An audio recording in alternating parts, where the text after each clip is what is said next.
And two.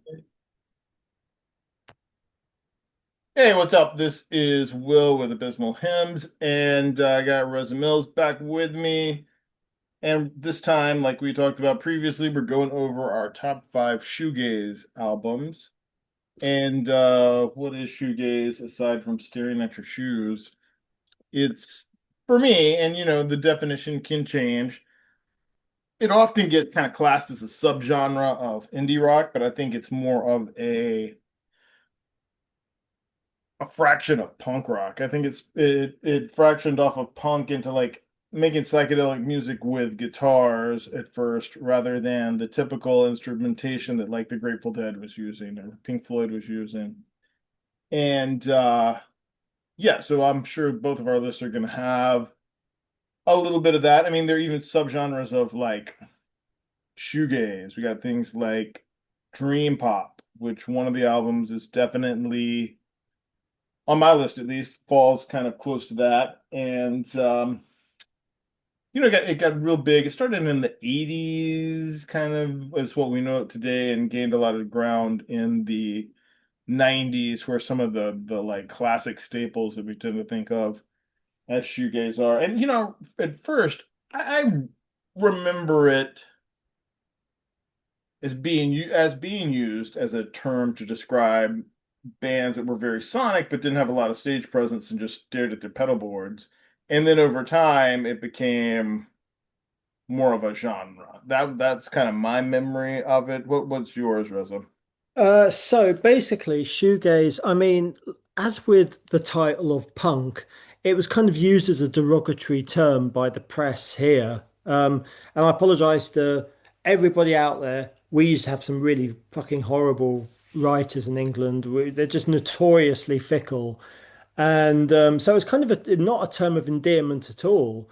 In fact, another term they came up with is the scene that celebrates itself because a lot of the bands knew each other. Used to jam together. I think there's a band called Moose who shared like several members with other bands. So it was seen as a bit cliquey and a bit artsy. So it was seen as an insult, really. Thankfully, some of the newer generation of bands have brought it back and the music press has calmed down a little bit since then. But yeah, so basically I see it as just being, as you pointed out, there's a kind of dream pop there as well. There's kind of a bit of a roots in punk. I always saw it as kind of like obviously there's a lot of reverb, kind of a little bit gentle, but I don't want people to think it's at all wimpy. We're not talking about a band like James here. I went to see MB, My Bloody Valentine in 2013. There was nothing wimpy about that band. It was ear-bleedingly loud. So don't go away thinking, oh, it's just a bunch of sappy indie kids. It certainly ain't. And it's like evolved out of psychedelia. There's a little bit of post-punk in there as well. And it kind of branched off into what we now known as, of course, there's genres like black gaze, and I think there's even a genre called shit gaze, whatever the hell that is.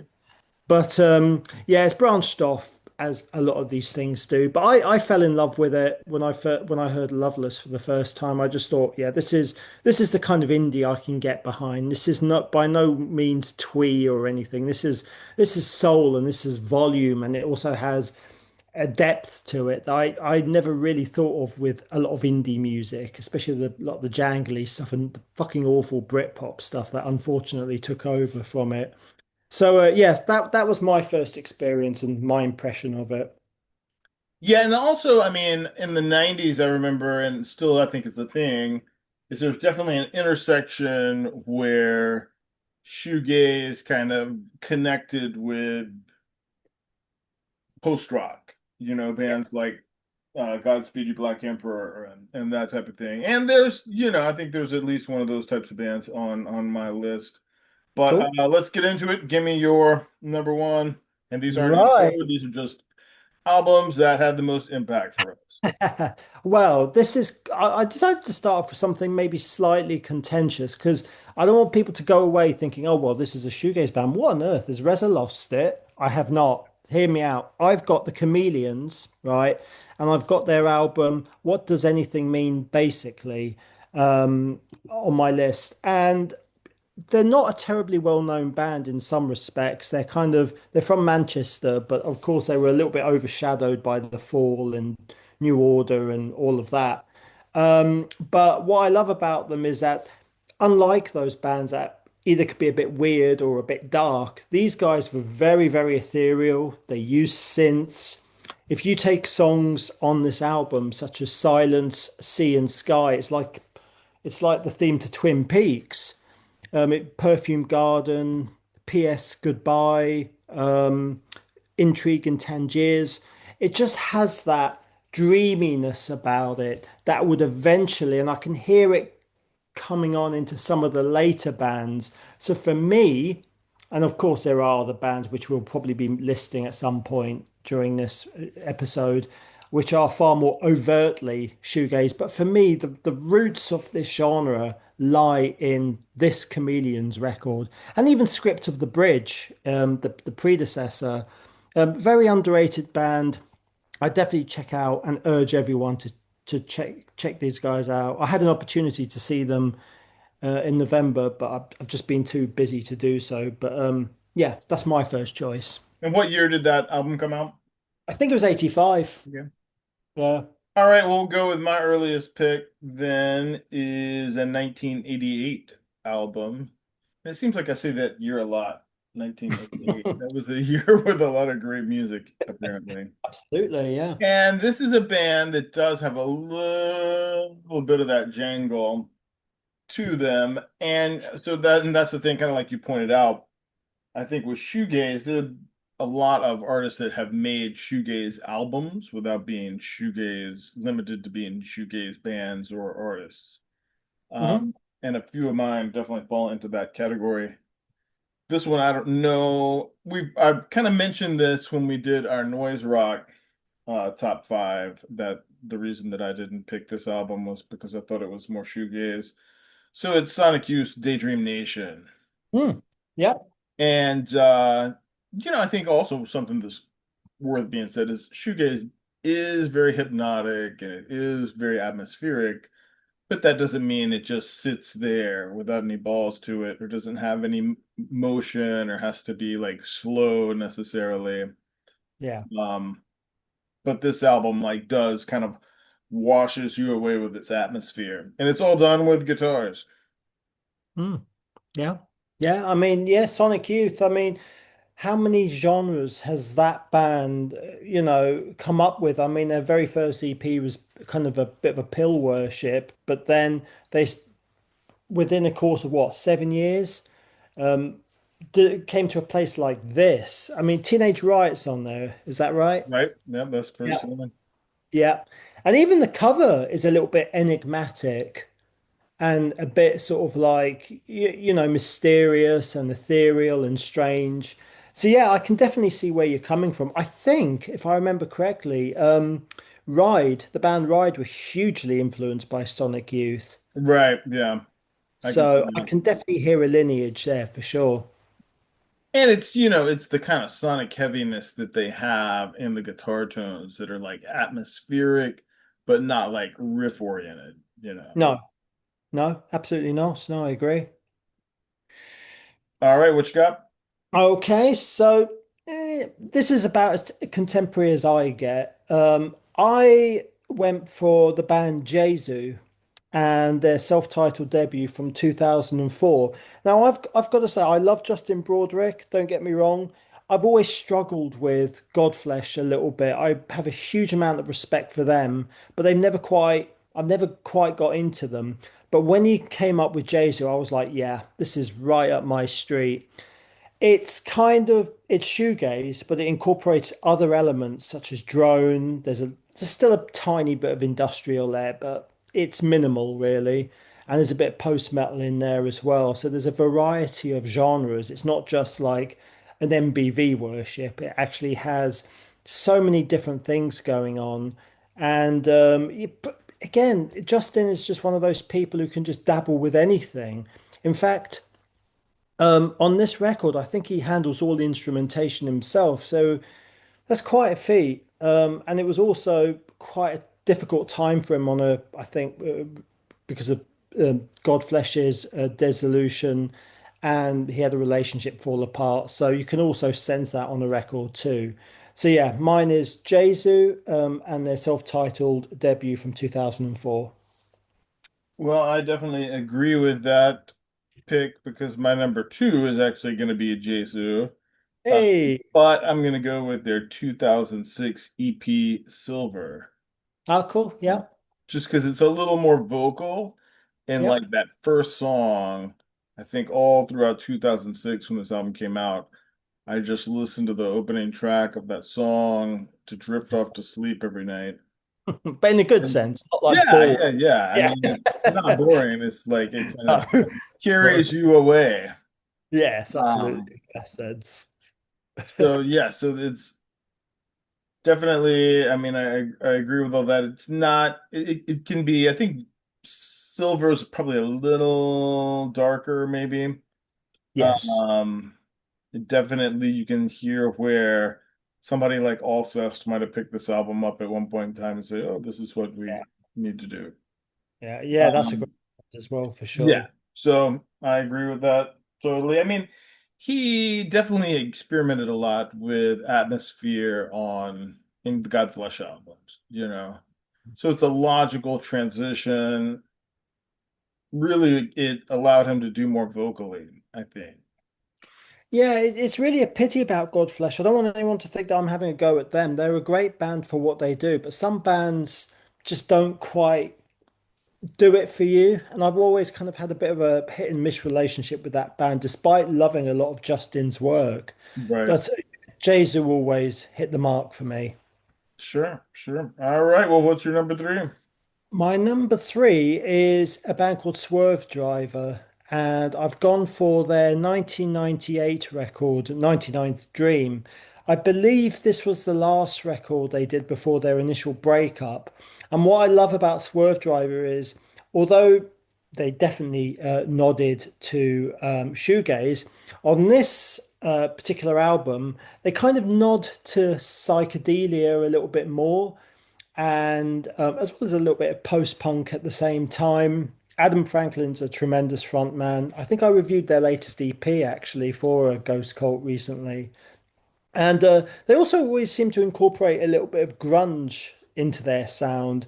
So it's for people who might not be into the more, I don't know what the polite way of putting it is, an un-PC way of putting it, but kind of like a little bit the wimpier, some people might say girly, I wouldn't, sort of side of shoegaze. It still has a little bit of teeth to it too, as well as catchy melodies. So Swerve Driver are definitely one that I would recommend.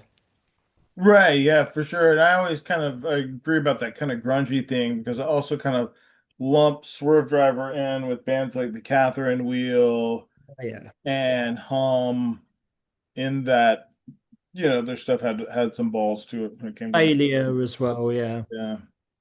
Yeah, absolutely. Yeah, just a real I do feel they're a little bit underappreciated because they weren't they were shoegaze, but it wasn't. They weren't sort of just that. They had kind of other things going on too.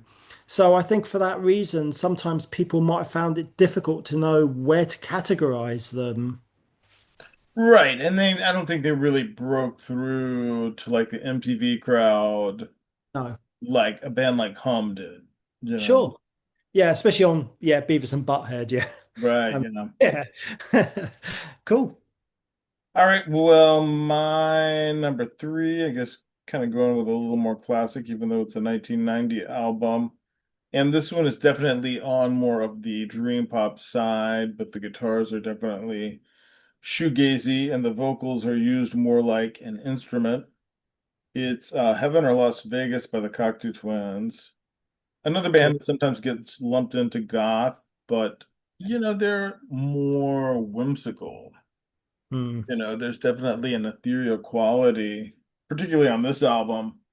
Um, but it's very song oriented. That's one thing about some shoegaze bands or albums that sometimes doesn't connect with me as much as when they get more focused on the sounds than they do the songs.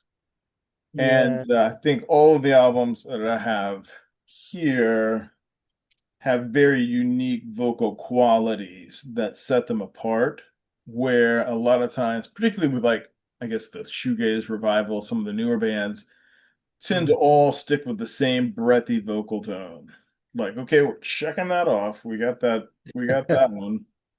Um, where I don't think that's necessarily what you have to do. And I think that puts some of these artists ahead of the pack as they're doing their own thing. Obviously, I mean, the Cocteau Twins are monumentally influential on so many different types of music. Yeah. Um, but yeah, Heaven or Las Vegas. Oh yeah, that's a great record, especially the song Cherry Colored Funk, which Mhm. is just unbelievably gorgeous. I just recommend everyone. That song to me is like the first time that you're falling in love. That what is what it sounds like to me, like a huge, you just feel like, you get goosebumps listening to it. There's a great meme actually. There's a picture of the band and it's like you'd only get it if you liked the Cocteau Twins. It's like what's the Wi-Fi password for your internet connection? And it's like a picture of Cocteau Twins because obviously they're Right. absolutely indecipherable. I mean, I've got no idea what she's singing about half the time, which also adds to the appeal, the sense of mystery that that band have. Right, yeah, it definitely feels like a fairy wonderland. It's funny that you picked the first time that you fall in love because my thought was going to be the first time that you did drugs. What Shows where our paths are maybe diverged in was some way. where the Heaven in Las Vegas. That was a yeah. Yeah. Certainly a lot of chemicals were ingested in 1990. Oh Um, yes, absolutely. Well, And I but think that though, to me, and this is once again, this is just my background. sure. Um, and it's not like I haven't ever talked about this on the internet because I used to, when I wrote for Cult Nation, I talked about this all the time. Um, so I used to be a heroin addict and I've Right. been sober for like 23 years now, but and you only say that if you're, you know, if Mm. you're having a problem, normal people just don't count how long they have gone sober. Uh, but I always associated shoegaze music with that. And so I always assumed that it was by people that did drugs for people that did drugs. Um, in high school, That's what I thought the Spaceman same 3 thing about Frank reference. Zappa. So Yeah.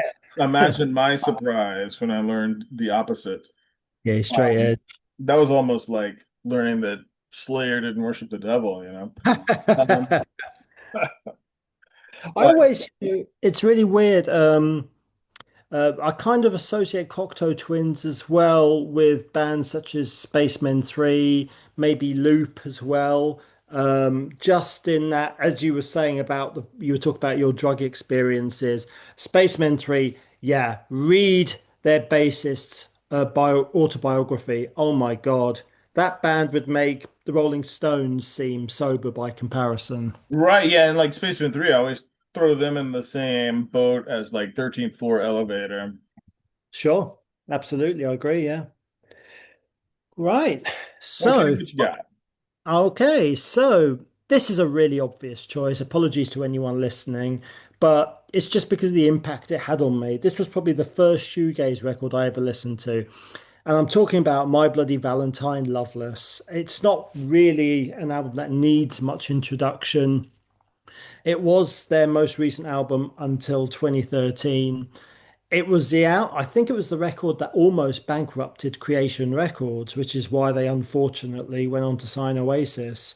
But it's such a yeah, yeah, no love lost. But yeah, it's a pioneering record, and like the first time I heard it, I almost the reverb that's on that album, it actually made me feel physically sick.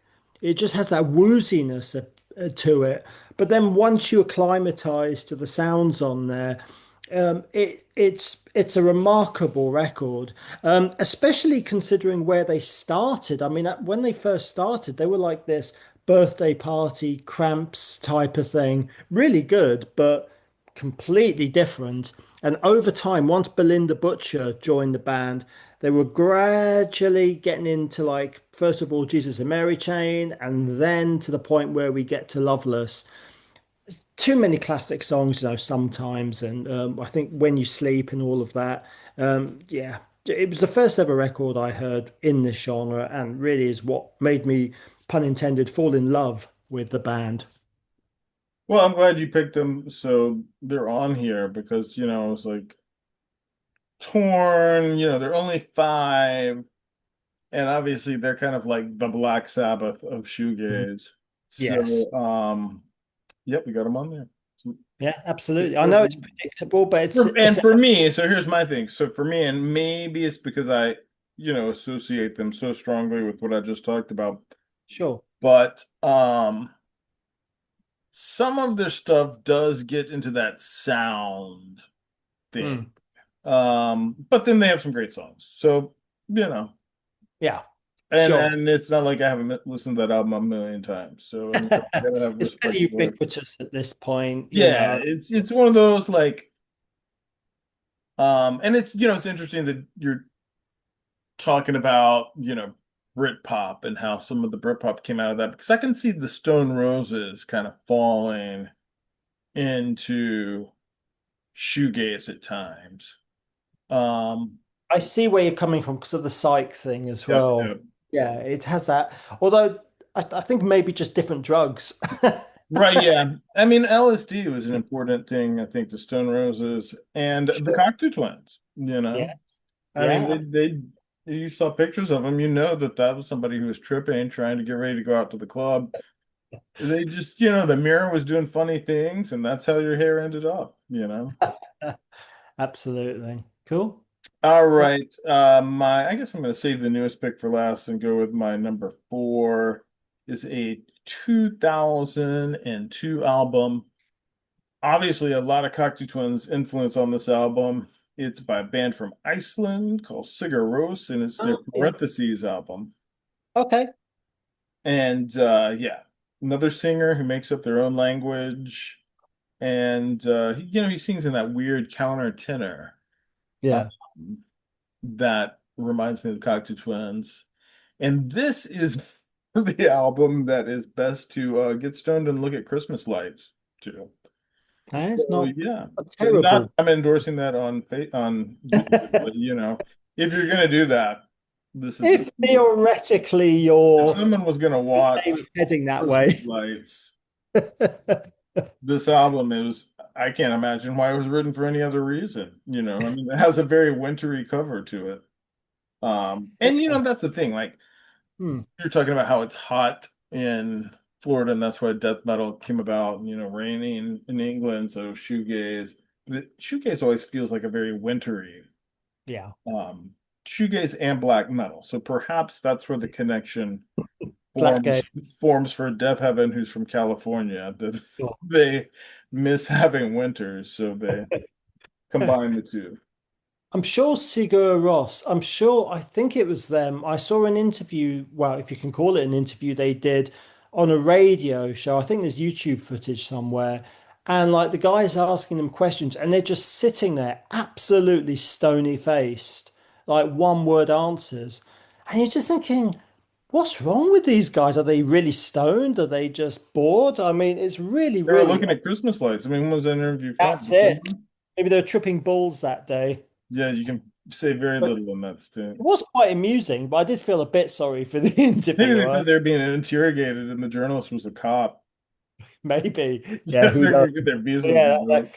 that could very well be it. Shipped I back think to on their newer Iceland. stuff, I mean, I don't mind Sigur Rós. Maybe some of their newer stuff is a little bit on the middle of the road Yeah, sense. if you haven't heard that Parentheses album, Yeah. it's definitely worth your time because it's Yeah, very sonically heavy. I'm trying to think. There's an album with like a is it like a fetus or a baby or something on That's it? the one before this. Is that okay? Yeah. Yeah. Yeah, I like some of the early stuff. I just remember listening to some of the newer stuff and being a bit, hmm, yeah, it's kind of gone a little bit Coldplay in some respects. But the older stuff is Yeah. good. Maybe the producer, maybe his production, That could be it, man. right? I Cool. don't know. All Okay. right. What you got next? Okay, so another classic for you, but again, I saw these guys last year, and I'm talking about Slow Dive and Souvlaki. Um, it was their second record from 1993, and it really built on the promise that those early EPs did. The first full length is okay. I think what's it called? Just a Dream Away or something. Mhm. I can't remember, but it was all right. It's a bit patchy, but this record had actual songs, and boy, are the songs incredible. Allison, 40 Days. There's another one on there called Dagger, which is absolutely gut-wrenching.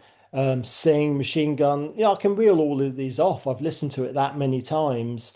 And it was a really difficult record for the band, of course, because Rachel, what's she called? Goswell and Neil Halstead had broken up. So Neil, who does a lot of the songwriting, I mean, obviously he was devastated. I mean, she's amazing, you know, and so he was understandably quite upset. And the songs really reflected that.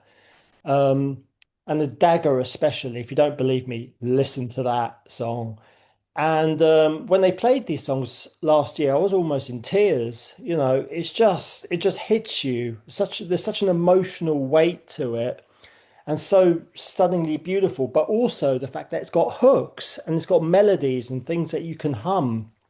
I'm so surprised it didn't make a greater impact the year it arrived, but then the year it arrived, stuff like Blur and Suede and all of that was sort of starting to emerge. So it got a little bit lost because of that emergent Britpop stuff.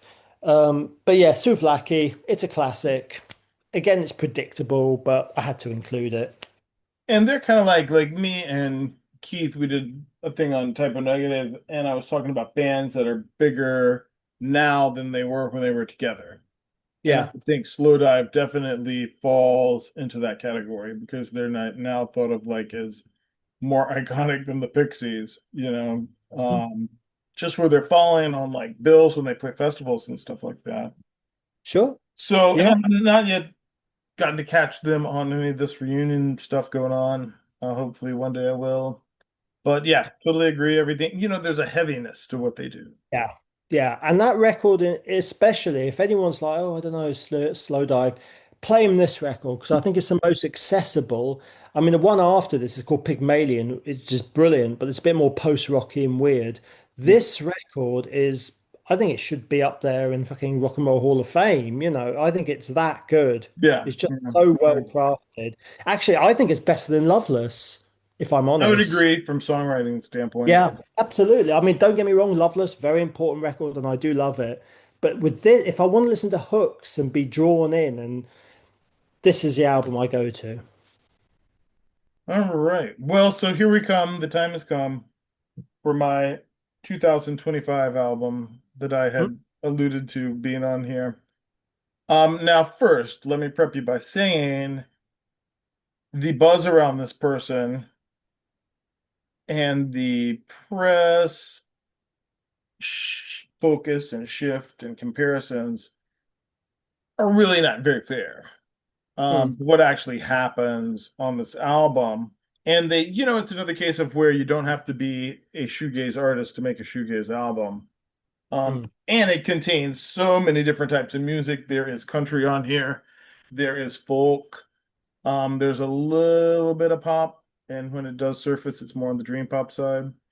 Yeah. Um, but I think her connections to Lana Del Rey colored people in that direction. Hmm. But it is John Willoughby, I Will Always Love You by Ethel Keane. I've And heard of that. I've heard yeah, of it. there's a really good song. I might have sent you the song before. Hmm. There's a song called Dust Bowl on this album Okay. that is way just as hypnotic as any of the artists that we have named. And on top of that, like despite some of the hype about her as an artist, maybe not her with this album, because I mean, we're talking there's 13, 15-minute songs on here where they're like a lot of noise, a lot of just ambience. So it's as experimental as like a Swans album, but Yeah. it just happens to be come from someone who had one of these like weird indie pop backgrounds Mm. Um, and they kind of came into themselves as an artist. You can hear some like Chelsea Wolfe influence mixed in. But yeah, I mean, it's probably going to be in my top five for the 2025, really. Um, Wow. Okay. but yeah, John Willoughby, I Will Always Love You by Ethel King.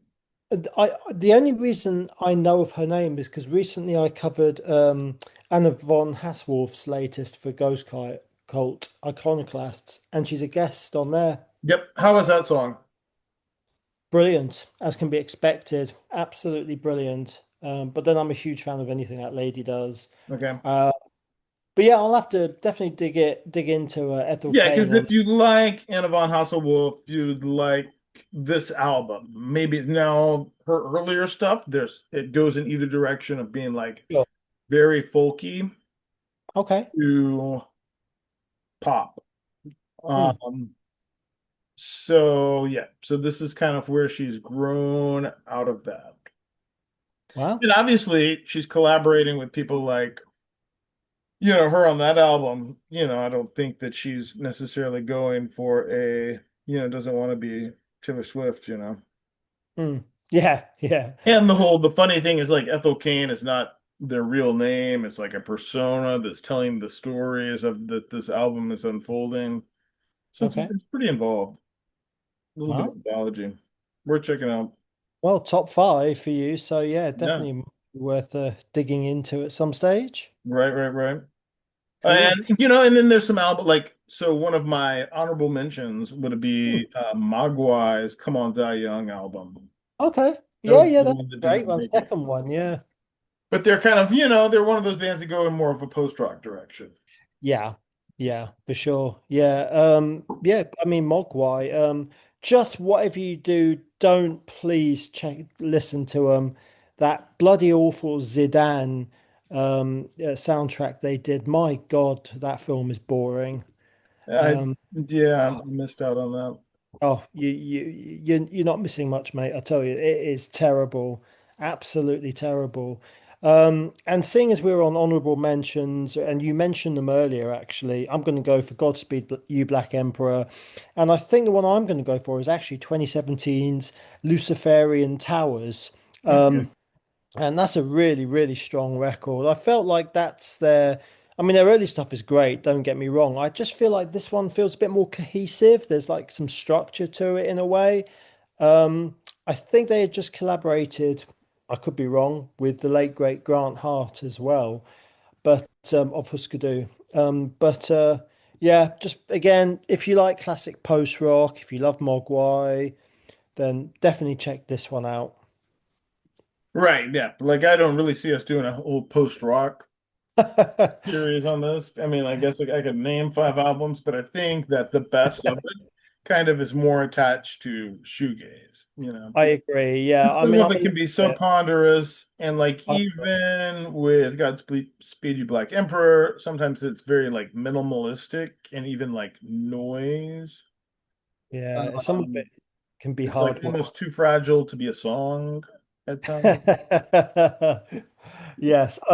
Actually, talking about post rock, just before we wind down, I just want to give a props to if you like post rock, or well, if you don't like post rock but want to hear something that's a little bit different in the genre, I've just submitted, well, last couple of days, a review to Ghost Cult for a band called Drill for Absentee, who were really, really good. Just think a much heavier slint. Okay. And also sort of noise rock influences in there, all sorts of things. Drill for Absentee. My review will be coming out at some point. So that's a post rock band that definitely deserve a bit more attention. Cool, yeah. And I mean, I also like Explosions in the Sky. Those guys are Yeah, pretty good for that type of thing.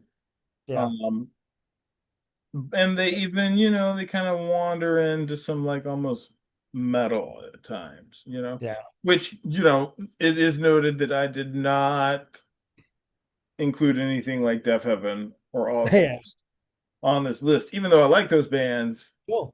it just is not appropriate. So, Well, it'd be like me sticking Chrome Waves or something. It'd just be right. inappropriate, it just wouldn't fit. So I agree. Yeah. So yeah, maybe we'll gently glide past doing a top Metal five. adjacent albums. Yeah. For sure. Cool. Awesome. Well, there you go, guys. I will put the links to everything that Rez is doing with Sleeping Shaman and Clean Sheets down below. And who knows, we're gonna collab and talk about where we're gonna go from here. But thank you for listening and like and subscribe.